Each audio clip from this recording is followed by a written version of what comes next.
Everybody. My name is Elizabeth Noble and I am the Manager of Donor Engagement at Ciera Club BC.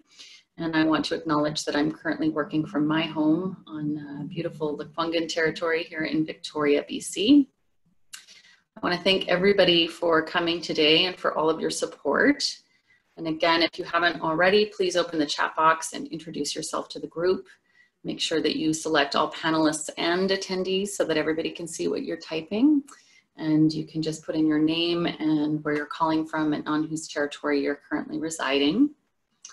I just want to let everybody know that we are recording the webinar, and so you'll be able to rewatch it or share it afterwards. And we do encourage you to use the chat box to communicate with the other attendees. But for the purposes of asking questions directly to the panelist, I'm going to ask you to use the Q&A feature. So if you scroll down to the bottom of the screen, if you're using a desktop, you should be able to see a participants panel, Q&A, chat.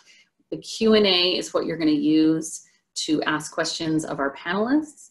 And then the chat box is for you to be able to communicate to all of the other participants. And again, you do have to make sure that it's selected all panelists and attendees. Otherwise, it'll just be the few of us from Ciera Club BC that'll be able to see what you're typing in. And just a note that we will not be using the raise your hand feature in the participants panel. So if it comes to questions, please do type those into the Q&A panel.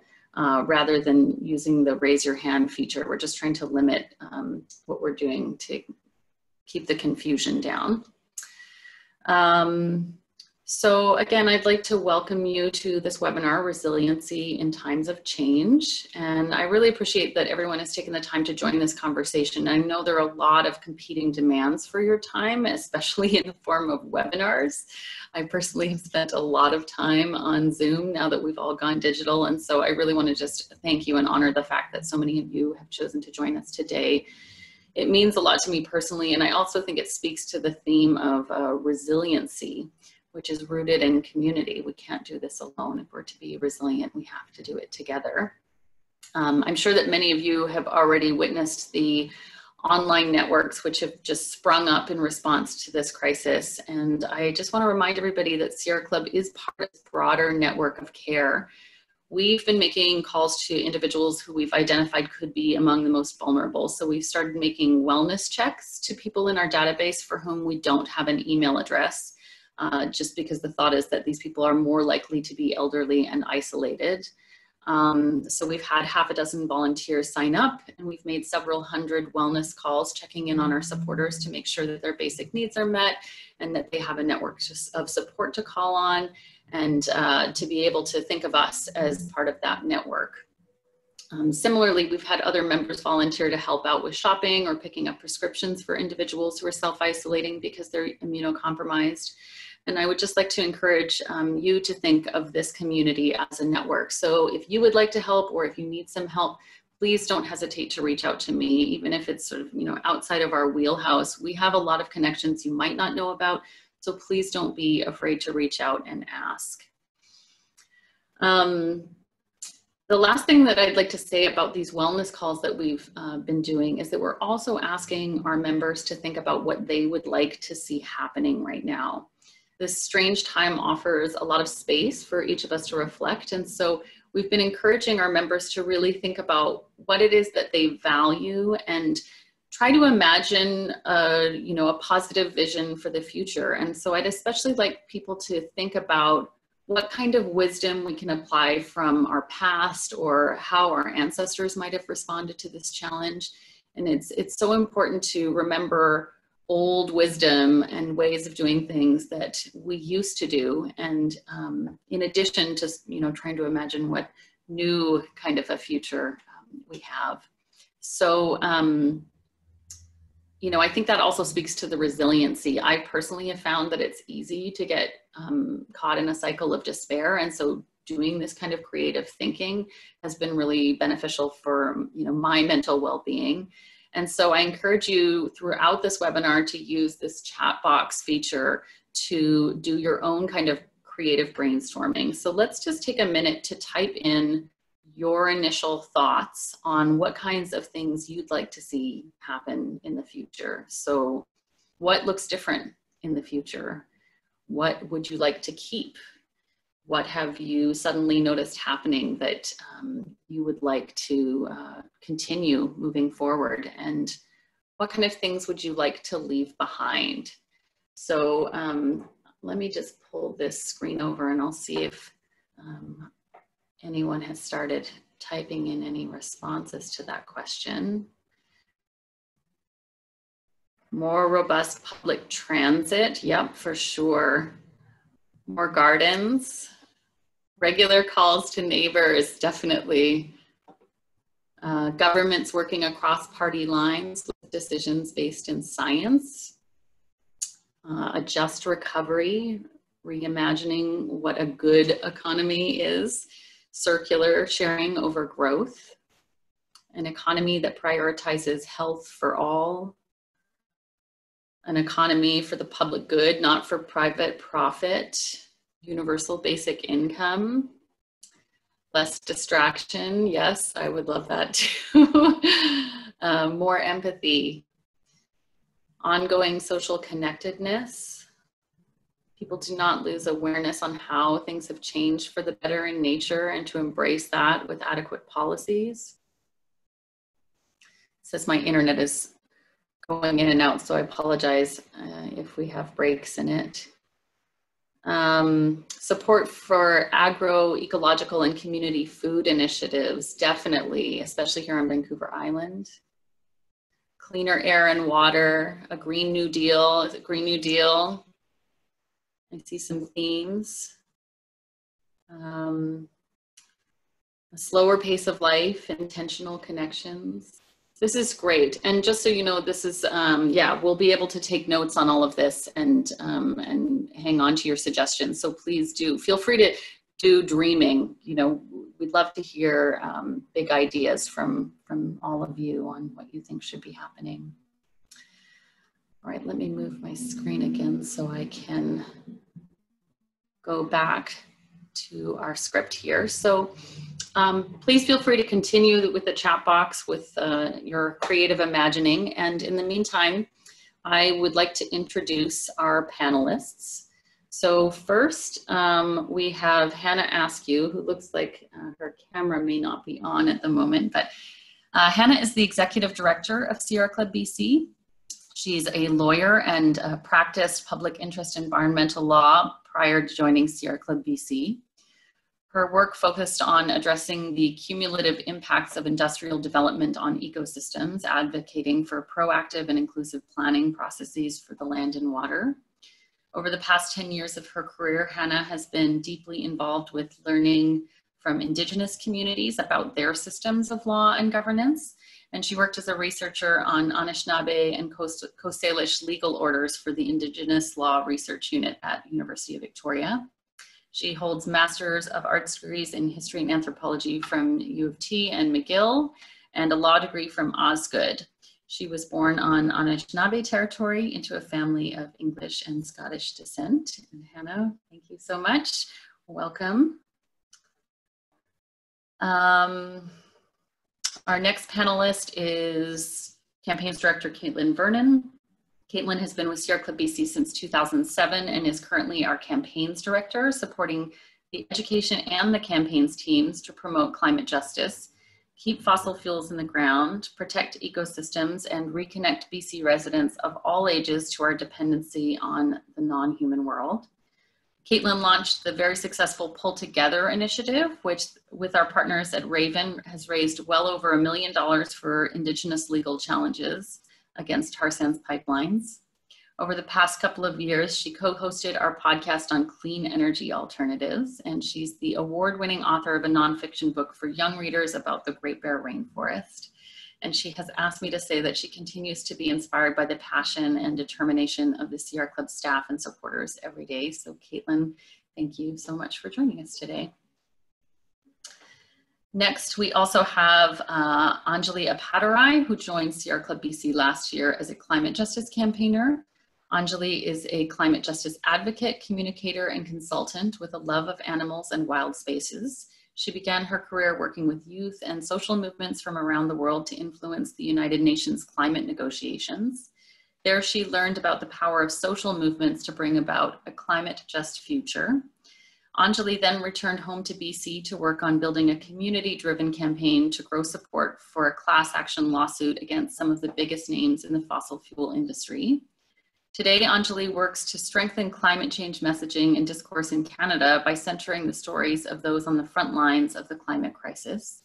Anjali works with the Ciera Club BC team to support us in connecting climate change to socioeconomic and political realities, and supports our role as a strong contributor to the Canadian and global climate justice movement. So welcome, Anjali. And speaking last, but certainly not least, I am delighted to introduce Ciera DeSilva. Same pronunciation, different name. Ciera was fortunate to spend many hours outside growing up in Bermuda and then in the Cowichan Valley on Vancouver Island. She holds a BA in International Relations from Mount Allison University and a BEd in Secondary Education from UBC.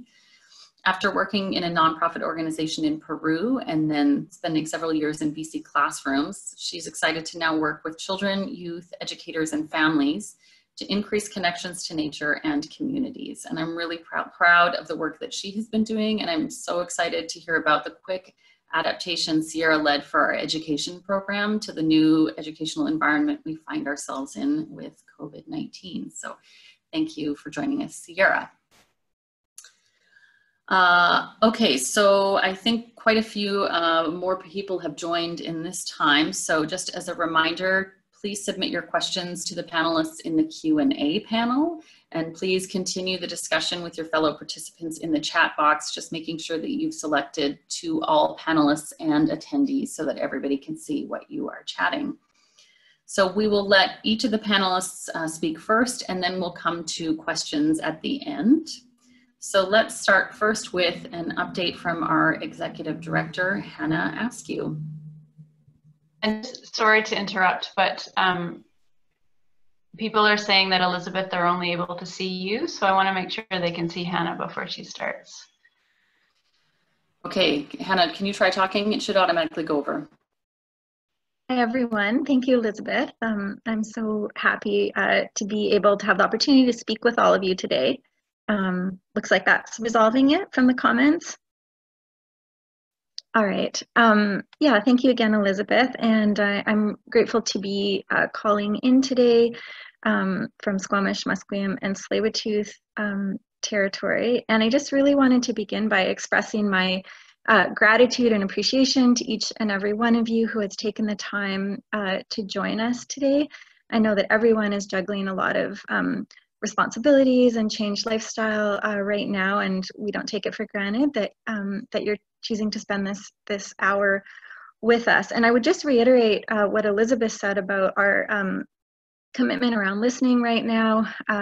One of the big insights that we had as an organization as we worked on our strategic plan together was really coming to a strong awareness that we're going to need to work with really diverse communities and groups, and to really listen to and benefit from the knowledge and lived experience of a wide range of people as we address the kind of interrelated ecological and social crises that are facing us right now. And so we really value the ideas and input that each of you come with, and appreciate you sharing them with us both in this forum and in other forums and conversations that we're part of. So we really hope that today is just a beginning of some of the new conversations that we're hoping to have with each of you and with others in your networks.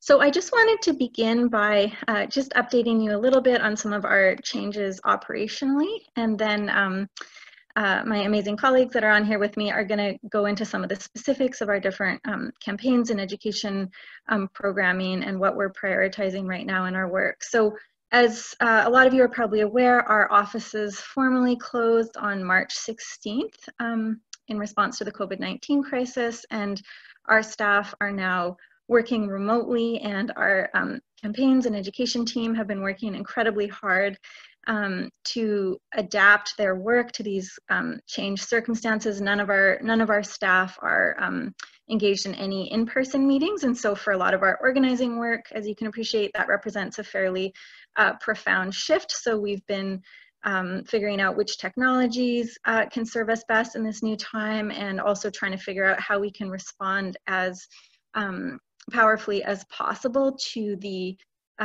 different needs and priorities that are emerging as a result of this crisis, while continuing to work towards our mandate of stabilizing the climate and protecting the forests and other ecosystems that our health and well-being all depends on. So my colleagues will speak further to that in their talks. One of the shifts that we've all seen, that as a science-based organization we've been heartened to see, is the kind of real attentiveness to the expertise of scientists and healthcare professionals and doctors in this crisis. And that's something that we've been calling for a long time, especially in response to the ecological and climate crises that we're facing as a society right now. And so one of the things that we're working towards, and that we're hoping happens as a result of the changes that we're all going through right now, is that as a society that we are going to be moving to listening better to the scientific expertise within our communities. Organizationally, you know, we fear that the climate crisis poses even greater health risks than this COVID-19 crisis. And so one of the things that we're working towards is supporting communities as they strengthen their resiliency moving forward to deal with future crises related to a pandemic such as this one, but also related to weather-related impacts from the climate crisis and other aspects of ecological breakdown. In addition to our commitment to listening to science and following science as an organization, we also have a commitment to following Indigenous jurisdiction and to learning from Indigenous knowledge systems. And one of the things that we've been going back to as a staff, as we've been thinking through what that means in this particular situation, is we have been looking to our strategic plan, which I know many of you attended our launch either digitally or in person when that happened in January. And we were really lucky to work with Charlene George, who's a member of the Sioux Nation, and she did the artwork and some of the Coast Salish teachings that are contained in our strategic plan. And as we've been going back to some of that knowledge that was shared with us as we did the strategic planning process, we've been really struck by how relevant some of that teaching and that guidance is in this particular moment that we're facing right now. And so I'd asked Elizabeth to prepare a couple of slides that are drawn from our strategic plan that demonstrate some of that wisdom. Okay. Oh, there we go. Okay, so this is the final page of our strategic plan, and the beings and the teachings that are associated with them that come from Coast Salish teachings are integrated throughout our strategic plan. And I wanted to focus in on just a couple of the beings and the associated teachings with them that were shared with us. So Elizabeth, if you could go to the seagull slide.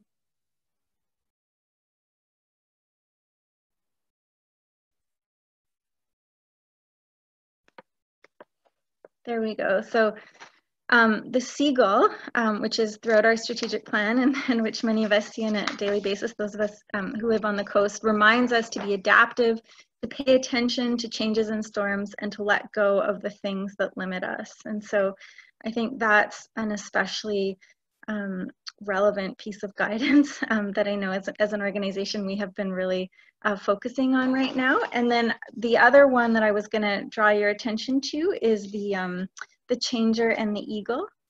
And so you can see that that drawing, which also appears throughout our strategic plan, and the canoe represents the changer, because we are all in a tippy canoe together. And I think we're all really feeling that the vulnerability and precariousness of some of the aspects of the society that we've built together right now.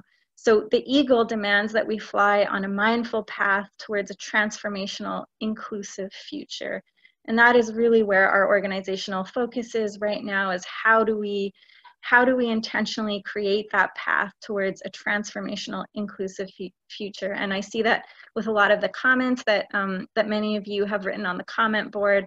Seems like a lot of those of us who are on this call today are also thinking in those terms. And I know that sometimes those conversations are happening under the Green New Deal umbrella or the Just Transition umbrella, or there's other kinds of work that people are doing. So that is really foremost in our minds right now, and both Kaitlin and Anjali will be delving into that in more detail soon. So I think I'll end there. I wanted to, as an organization, we're having a lot of conversations about where it is that we can bring our expertise most helpfully, most powerfully to the conversations about transformation and about transition that are happening right now. So we're really asking the question, how do we bring our more than 50 years of expertise around advocacy for ecosystem protection and for a stable climate, how do we bring that accumulated knowledge to the conversations that are happening right now about how to ensure that we come out of this time stronger and healthier as a society. And one of the thinkers that we've been influenced by is the Indian novelist and activist Arundhati Roy, and many of you may have read the really powerful piece that she published recently that talks about the pandemic as a portal. And so I just wanted to read out to you her closing statement from that essay. So she writes, "Whatever it is, coronavirus has made the mighty kneel and brought the world to a halt like nothing else could. Our minds are still racing back and forth, longing for a return to normality, trying to stitch our future to our past and refusing to acknowledge the rupture. But the rupture exists. And in the midst of this terrible despair, it offers us a chance to rethink the doomsday machine we have built for ourselves. Nothing could be worse than a return to normality. Historically, pandemics have forced humans to break with the past and imagine their world anew. This one is no different. It is a portal, a gateway between one world and the next. We can choose to walk through it, dragging the carcasses of our prejudice and hatred, our avarice, our data banks and dead ideas, our dead rivers and smoky skies behind us. Or we can walk through lightly, with little luggage, ready to imagine another world and ready to fight for it." So I think that really speaks to the moment that we're in as an organization right now. And so with that, I will turn things over to my colleagues. Thank you so much, Hannah. Next, we are going to bring on Ciera DeSilva, our Education Program Manager. So Ciera, if you can go ahead and unmute yourself, I'd love it if you could give us an update from the education team and let our supporters know about the really dramatic changes that have already happened to kids, that have already happened with our education program to help kids connect to nature during this time. Hi everyone, and thank you for joining us today. I wish I could see you all, but I'm really excited to know that so many people are watching from many different places. I'm joining you today from Lekwungen territory, also known as Victoria. So I'll just give you a little idea of what we normally would be doing in schools, because some of you may not be aware. So for over 20 years now, Sierra Club BC has offered education programs for students in schools across BC. And these are hands-on, place-based environmental education workshops. Currently, we have 4 different programs: Nature and Play for kindergarten, Life Cycles and Ecosystems for grades 1 and 2, People and Plants for grades 3 to 5, and Climate and Place for grades 6 to 8. So teachers fill out an online request form, and we aim to fulfill all the demand we get, but we actually have much higher demand than we can fulfill every year. So these workshops are often something that teachers will request from year to year. And we do prioritize schools with higher rates of child poverty, and we keep our workshops free so that any students can have access to our workshops without having to worry about a cost for the workshops. We do receive some donations from the workshops, but we're thrilled to be able to access kids from many different socioeconomic backgrounds. And so our education team also offers multiple professional development Pro-D workshops for teachers looking to incorporate more outdoor place-based activities into their regular teaching routines. And so this year on March 30th, which would have been the first day back to school after spring break for most BC students, we had already created a new platform for engaging with students, teachers, and parents looking for resources and activities to connect children in their lives to nature. And we are using Google Classroom for the first time. This is a way for us to post resources and engage in dialogue with all the users on there. So they can post questions, photos of their learning, suggestions, etc. And I can post information about how to access the Google Classroom in the chat box so that you can connect that way. In some cases, due to privacy settings linked to one's email account, it's not possible to join the Google Classroom, but you don't have to worry because we're also posting all of these resources to our website. So I'll just show you on my screen here. This is what the Google Classroom looks like, and there are opportunities to post a comment. The education web page for Ciera Club now has this new link here, which is new educational resources.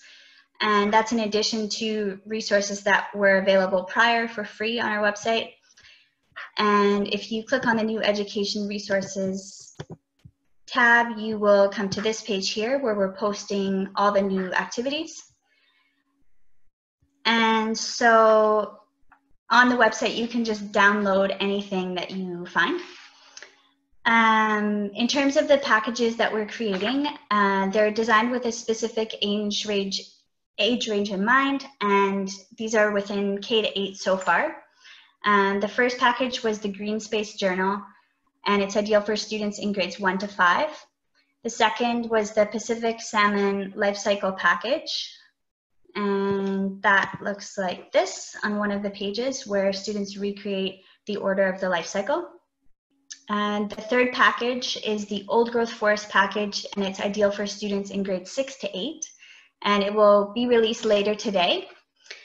So if completed as intended, these packages can provide several hours of learning and engagement. And we also released a how-to video and written instructions for a really relevant activity right now called a sit spot. It's an activity meant to be practiced daily or weekly in the same place. And it focuses on using sight, smell, hearing, and touch as a way to appreciate and connect to a particular place. And it offers people a way to feel more grounded in where they are, to just relax and focus on the present moment, and especially not to forget about what's going on in the world with COVID-19. So it's ideal for kids as well as adults, and I'd encourage you to try that later. And we also have a unique online learning tool, which has been around since prior to COVID-19. And it is a tool that was created by Charlene George, who Hannah mentioned earlier. And it's a unique online learning tool on the Prezi platform, which is similar to PowerPoint or Google Slides. And it tells the story of the land where the mural lives, which is on the territory of the Lekwungen-speaking peoples, namely the Songhees and Esquimalt nations. And it's based on a mural that was created by Charlene. So this here is the center of the mural. It's a beautiful 32-foot mural, and it is housed at Spencer Middle School in Langford near Victoria. And so Char's created an amazing online tool which you can access, and it is just packed with information and offers a new lens for looking at the land that can be referred to as Southern Vancouver Island. It also offers a lot of insight into how we can begin addressing the climate crisis. So we began offering Pro-D workshops for teachers prior to COVID, and we're going to be continuing with these workshops, although they'll have to transition to an online platform. So that's coming up as well. And we recognize that it is a challenge for parents to occupy their kids without using screens. So we just want to say that you shouldn't feel guilty if you have your kids in front of screens, because we know that it is hard to keep everything going, to balance everything. So our activities do include some outdoor learning and some online learning, just given the reality that parents are facing. And finally, we just really want to ask students, parents, and teachers to engage in dialogue on the Google Classroom. You can also send us an email. We just would really like to hear how activities are going, to see photos of any work that you've done, and get a sense of what you've been enjoying most, because that will help shape what we create and release in the next weeks and months to come. But so far, it's been a really exciting time to be able to connect more with families. And so we're seeing this as an opportunity to engage with people, with parents that we might not have engaged with so much before. And I'm really excited to see what comes up. So thank you so much. And I'll pass it on to our next panelist. Great, thank you, Ciera. So next we have our campaigns director, Caitlyn Vernon. Kaitlin, can you talk a little bit about your perspective on the COVID crisis as it pertains to our work more broadly? Yeah, absolutely. And hello, everybody. I'm also calling in from Lekwungen territory, and it's so great to have so many of you join us. And I really just want to take a moment to appreciate Ciera and the rest of the education team. It's quite astonishing how quickly we've been able to change gears, and the feedback that we're getting from parents and teachers about how great the resources are is really wonderful to hear. So yeah, so I just want to talk for a few minutes about what are we doing in this new context. And, you know, it really, in some ways it feels like everything's changed and we're in unprecedented times, and we've all personally and as an organization been going through kind of shock and denial and grief, and we've taken a step back to reassess our work in this new context. And really what's very clear is that our mandate here at Sierra Club BC is as relevant, it's as important as ever. And the pandemic has really shone a spotlight on how our health and our well-being is so interdependent with the non-human world, and how in fact, the destruction of ecosystems can lead to unintended health consequences like COVID-19 virus.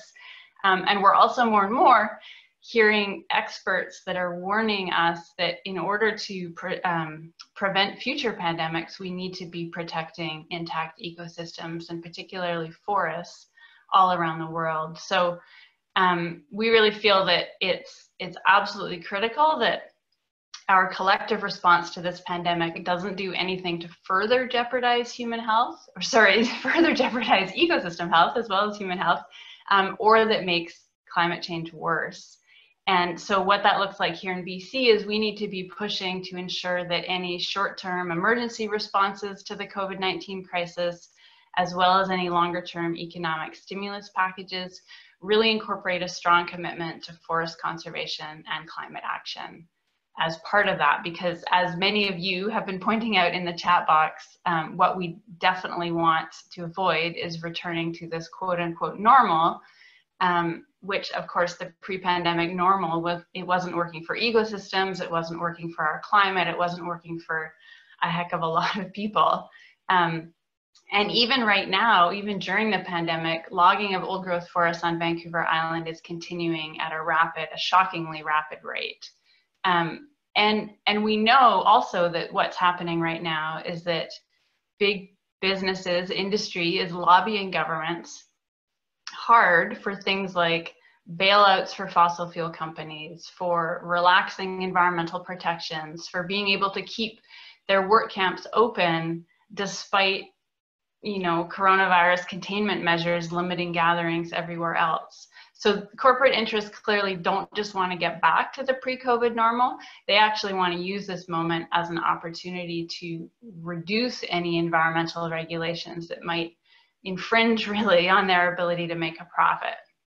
So we need to be mobilizing the support of British Columbians to be pushing back against any efforts that undermine our conservation and our climate goals. And really also at the same time, we can see this as an opportunity, because more and more in this current context, I think people are realizing that putting human health first means also defending the health of the ecosystems that we depend on. And in this moment where governments are going to be spending money to kind of rebuild and invest in a post-COVID-19 future economy, it's an opportunity to win more for ecosystems and for our climate.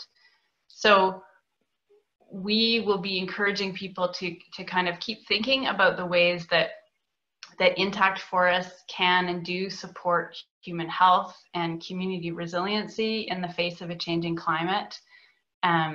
Focusing on these connections between health and forest, between health and climate, we can build support for increased conservation and climate action within whatever the pandemic response looks like. And for resilient communities, it's been so amazing to see the generosity and caring bubbling up in communities in the face of the pandemic, the outpourings of community support, the recognition that none of us are safe unless the more marginalized populations are also safe.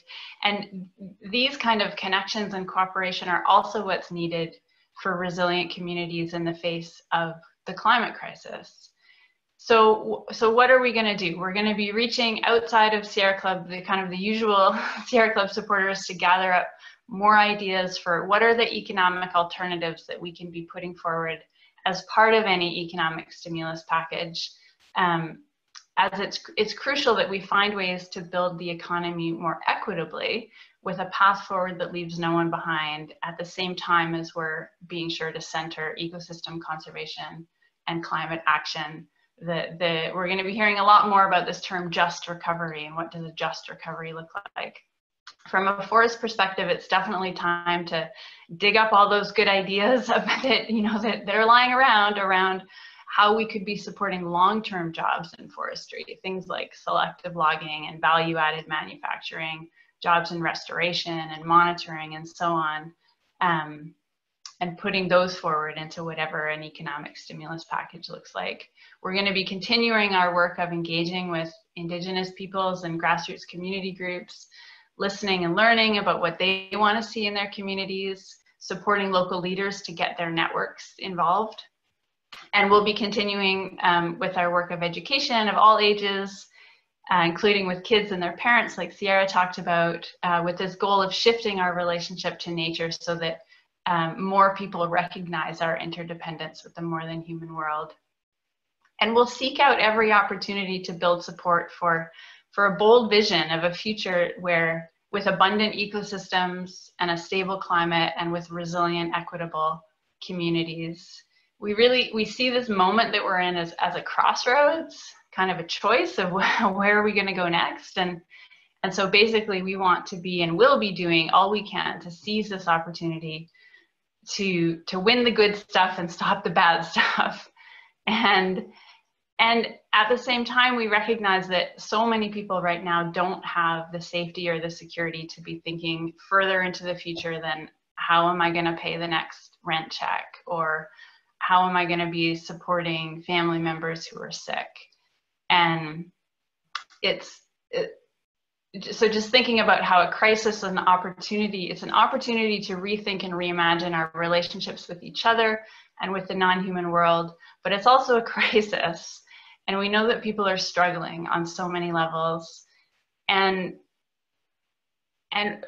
we work in the climate change reality, right? So we are anticipating that things are going to get worse, not just with the coronavirus, but also as we experience the climate impacts that are likely coming.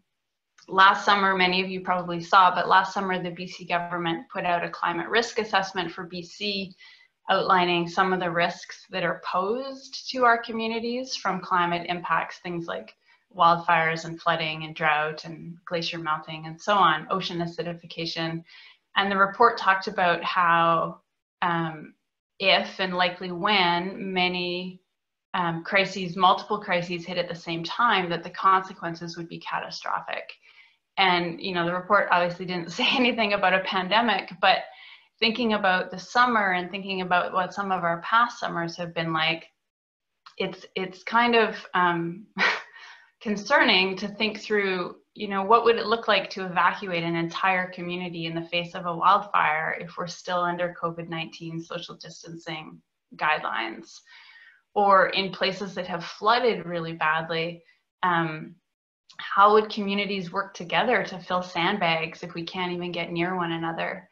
So the challenges are there. We're going to need to be adaptive to bring our creativity together, all of us, to imagine a new way forward. We're going to need to look after ourselves and each other, and at the same time to take care of this non-human world that we all depend on for our health and well-being. And we keep seeing how the pandemic, both from a social justice perspective and an ecosystem perspective, that the pandemic is really exposing the cracks in our current system. And there's that quote from Leonard Cohen about how the cracks are where the light gets in. So it seems like in this political moment, we can shift towards a collective understanding that we're in a reciprocal relationship with the natural world. I love the quote. I first heard it from a Haida leader, but many people say it, that if we look after the land will look after, if we look after the land will look after us. So together, we'll get through this, and if all goes well, we won't go back to normal, but rather we'll emerge more connected, more grounded, more in healthy relationship with the land. And I just want to really thank you so much for being part of this journey and for all that you do in your communities. Thank you so much, Kaitlin. So next we will go to Anjali Appadurai. Anjali, as our newest campaigner, can you talk about the climate justice work that you've been doing and how this moment is actually accelerating the importance of your work? Yeah. Hey, everyone. My name is Anjali. Thanks so much for joining us and for staying through to the end. And thanks to all my wonderful colleagues who already spoke. So I'm Ciera Club's newest campaigner. I'm a climate justice campaigner, and I only came on last October or November. But with everything that's happened since then, it just feels like a lifetime. So I came on to Ciera Club to support and strengthen our climate justice lens, which means acknowledging that the climate crisis affects different places and populations disproportionately, and working to uphold the voices of the most vulnerable. So I represented Ciera Club BC at the UN Climate Conference in Madrid in November, where I connected with other organizations and people in the global climate movement, and I helped to sort of bring back a greater understanding of Canada's fair share of responsibility in the climate crisis and what we could be and should be doing better, and how we as an organization could fit into that and provide opportunities for our supporters to fit into that as well. And recently I've been focusing on the Green New Deal, which for those of you who haven't heard of it, is a bold new vision that will encapsulate our climate work, as well as pushing for a better and more equitable and kinder economy going forward. And when Elizabeth asked her first question in the beginning around what you'd like to see going forward, a lot of you said things like, you know, better public transit, a more just economy, circular sharing, an economy that prioritizes health, universal basic income, better democratic processes. And these are all things that are actually part of the Green New Deal vision. So it's really exciting to see that we're already on the same page. So those are some of the things that we will be pushing for in our Green New Deal work. And then, so we were going along this Green New Deal track, and then COVID-19 struck. And it seemed in the beginning to immediately overshadow many of the environmental concerns that we had been working on, because suddenly at the forefront of people's minds is our health and the health of our immediate family members, and many people's lives were being lost and lives are at risk. And so that seems to overshadow environmental concerns. And it's true, it made us really realize that the most important thing is our health.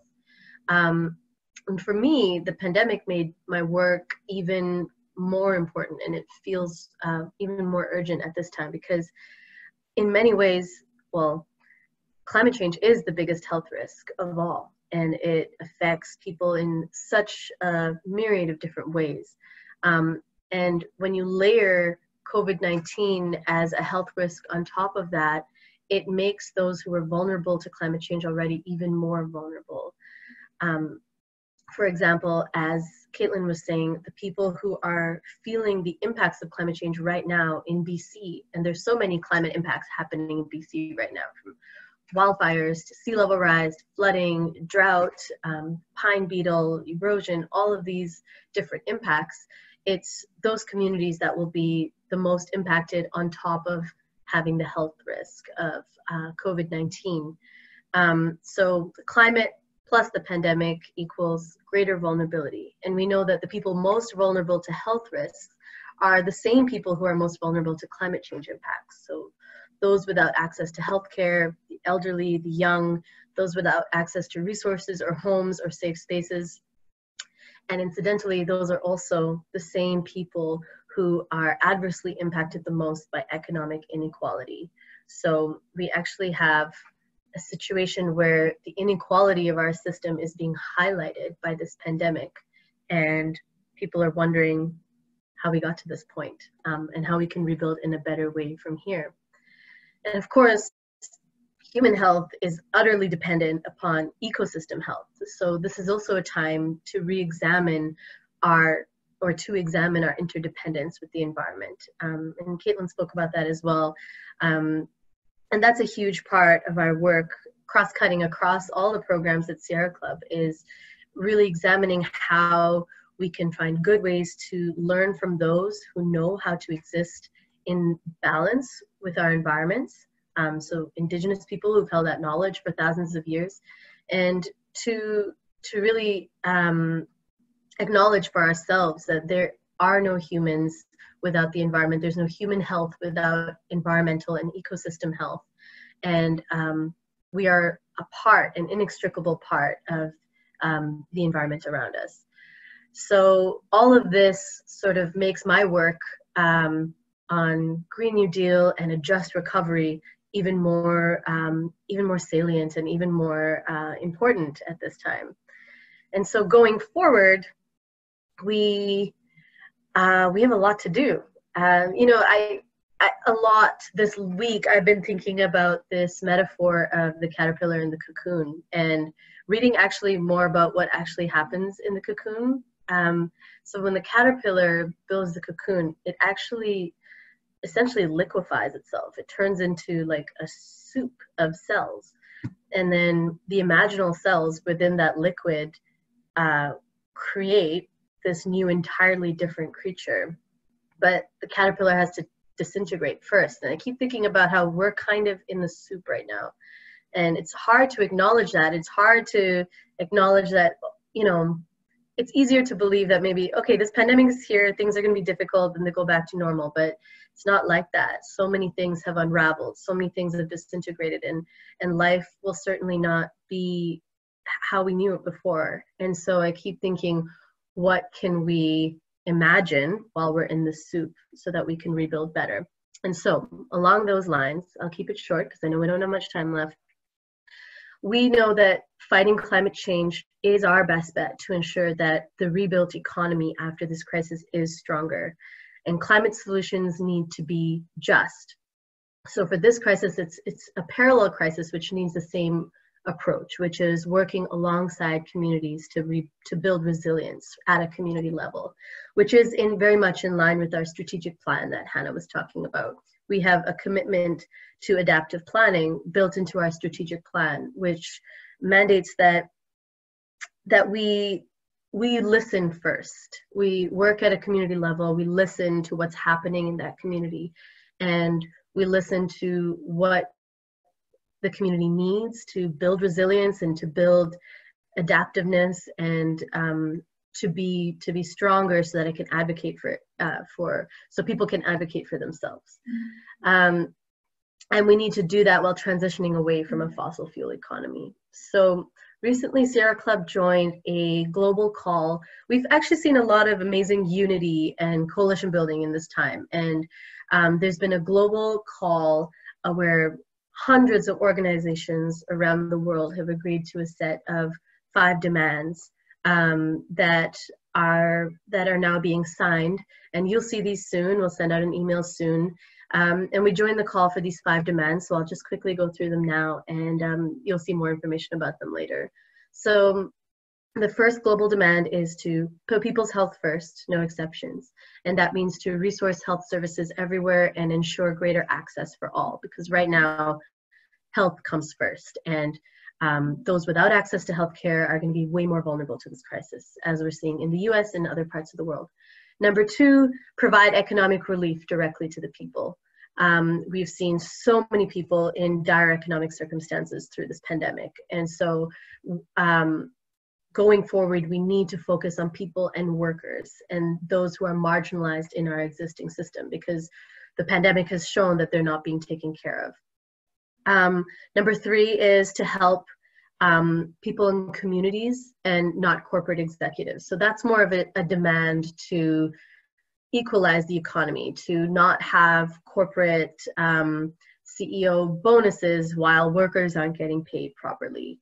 Number 4 is to, number 3 around that corporate piece is also about not letting corporations and business off the hook when it comes to tackling the climate crisis, which very much includes the fossil fuel industry. Number 4 is about creating resilience for future crises. And for this, it requires us to work alongside communities, alongside with the leadership of Indigenous peoples, learning how to protect ecosystems and build that resilience in an interconnected way for the future. And the last one is to build solidarity and community across borders. Because right now we really are a global community more than ever. With the climate crisis and the global COVID-19 health crisis layered on top of that, it's more important than ever for us to stand in solidarity with the most vulnerable people in the world and right here at home in BC as well. So I'll be hard at work on making those demands a reality in our work and in our campaigns. And it's really, really great to have your support along the way. Thanks so much, Anjali. I'm going to see if I hit, there's another way for us to be broadcasting that's not in speaker view, and it may be that Hannah has to do that, or I've tried to change it to gallery view here, but if we can put it so that all of the panelists are visible simultaneously, I don't know if Hannah or Maya have the ability to change how it's being broadcast. They are. Okay, great. Thanks, Eric. Wonderful. So we have a number of questions that were submitted in advance, and I recognize that we're pretty short on time, so I apologize that we probably won't get to all of them, but maybe we can commit to an extra 10 minutes. Did the panelists all have an additional 10 minutes that we could go? Great, thank you. So the first question that I have is from Brian in Machosen, and he says, I fear far too often statements like, we all want to get back to where we were before this hit. And Premier Kenney continues to sound as if it's his intention to go all in and continue to base the Alberta economy on fossil fuels and demand that Canadian taxpayers assist his province in achieving that goal. So what is Sierra Club BC going to do to encourage governments to see the pandemic as an opportunity to shift the economies? Do you want to answer that, Kaitlin? Sure, I think I already did, really. So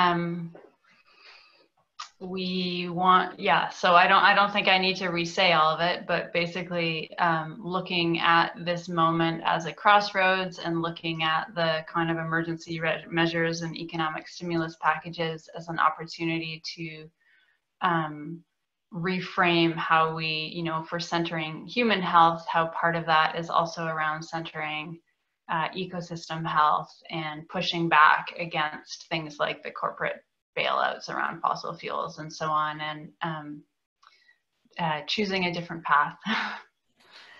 Right, and maybe just to talk about the letter that we recently signed on to.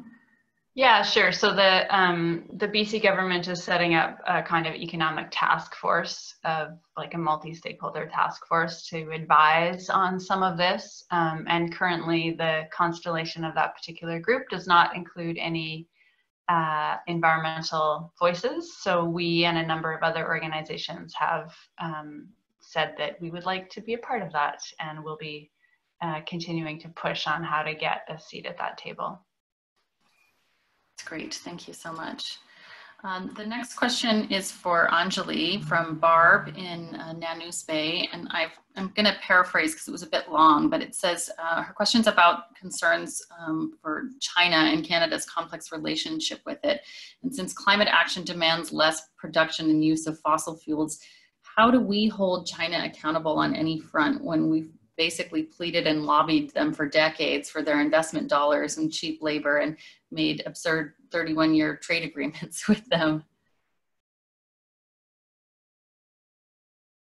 Yeah, it's very, it's understandable during this time of crisis to look to where the pandemic broke out and to have, strong feelings around where the pandemic broke out and the practices that are going on in China. And I would just expand that worldview out a bit and look at what the pandemic has exposed. And it has exposed an economy that favors profit over people, that concentrates profit at the top, that depends upon unpaid and unhealthy labor of women, of migrants, and of other marginalized peoples in order to create that profit. And then doesn't distribute that profit in an equal way across society. So I think the problem is far, far, far beyond one country and what the practices in that country are. China's wildlife trade or exotic animal trade is actually kind of a recent phenomenon. It's not an ancient practice by any means. And so I don't think it's helpful to point fingers because it's a slippery slope into xenophobia at that point.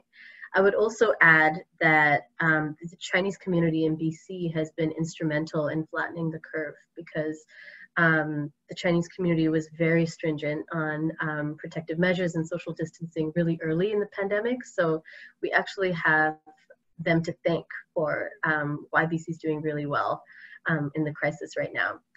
I would also reiterate that economies are tied together in so many ways in this global economy that we're in. And the reason for many of the things that we have is due to our trade relations with the rest of the world. And a lot of the reason for China's large emissions is because it is the manufacturing hub for the world. There's a lot more to say on that, but I'll just say that we're so interconnected in so many ways. So it's very difficult to point a finger at one actor. So that's all I have to say on that. Yeah, it is complex. Eric Doherty, who I know from the Better Transportation Alliance and from Greater Victoria Acting Together, is asking about our just recovery position and whether or not that will include explicit opposition to stimulus money going to urban highway expansion. Will the vision be about healthier cities with fewer cars? Who wants to take that one? I can speak to that. Hey, Eric, I think that's a great idea. And I've been appreciating a lot of the chat that's happening around green space, and it's been so fascinating to see what's happening as streets get closed down to cars across Canada and around the world, and how quickly people take them back for biking and walking and to be able to keep our distance. But it's certainly, I think, inspiring. I would guess that it's inspiring a lot of people to think about how we could be redesigning our cities to be more friendly to non-car forms of transportation. Yeah, I think the idea around the just recovery is to be working with lots of different groups and trying to kind of uplift all of the good asks that are being put forward. So look forward to talking with you more about that. Thanks. So we have a question from Stephen Crozier, who says, can anyone imagine capitalism, an economic system which requires endless expansion and profit, private profit, actually helping solve our climate crisis? Does anyone want to tackle the capitalism question? I'm happy to, unless Anjali, you want to. Go for it, Kaitlin. I'll add to what you say. Do you want to go first? No, go for it. Okay.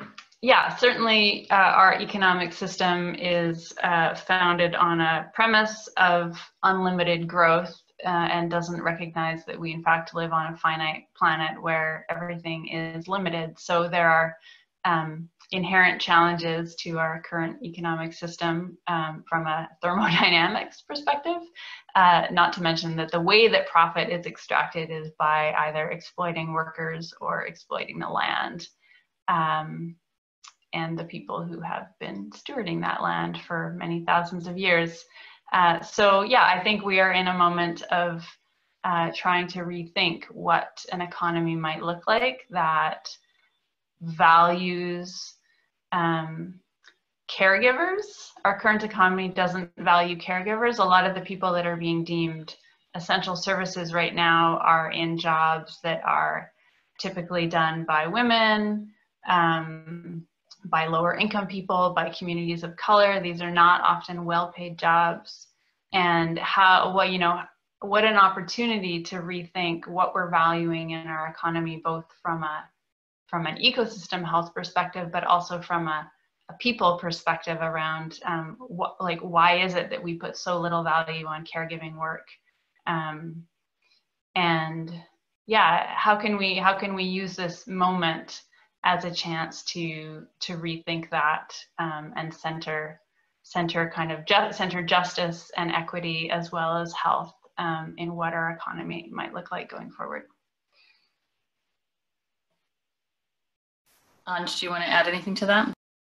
No, you said it really well, Kaitlin. I would just reiterate that the same conditions that enable capitalism as we know it to exist are the same conditions that exacerbate climate change as we know it. And so in the view that we're taking, the two cannot coexist as they do right now, because one accumulates profit and requires people to be on the margins in order for it to exist. And so we need to find a balance there. And somebody said something about good business not being a part of the problem. And I agree with that. I mean, we're not talking about family businesses, and we're not talking about small scale people who are just trying to do their best. We're talking about mega corporations, the fossil fuel industry, those that have a large footprint in the capitalist economy, and more on that later. Thank you. We have a question from Ira Shore on strategizing with allied groups. Is there a time frame for developing a green stimulus in response to the pandemic that includes climate goals, worker transition strategies, etc.?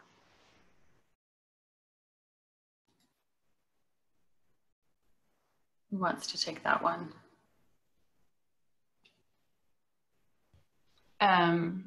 I think as soon as possible. Things are moving very fast, so our time frame is as soon as possible. And yes, we are actively liaising with and talking to and working with many other groups.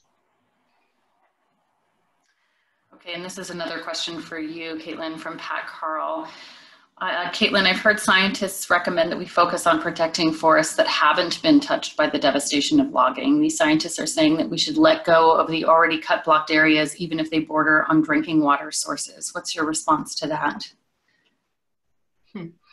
Well, first of all, there's a lot of information about forests on our website, so you're welcome to check it out there, rainforestisland.ca, as well as just on the regular Ciera Club website. We have been focusing on protecting some of the last remaining old growth forests on the coast, on Vancouver Island in particular, that are being logged at a shocking rate.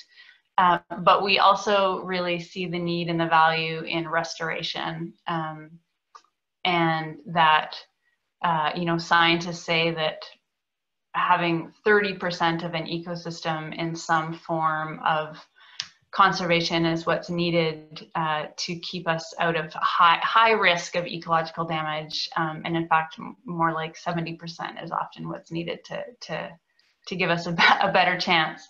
So in some cases where forest types have been very heavily logged, in many parts of the province, we're well below that 30%. And so to bring the ecosystems around us back into more of a sustainable functioning state requires setting aside areas that have been logged and allowing those forests to grow older.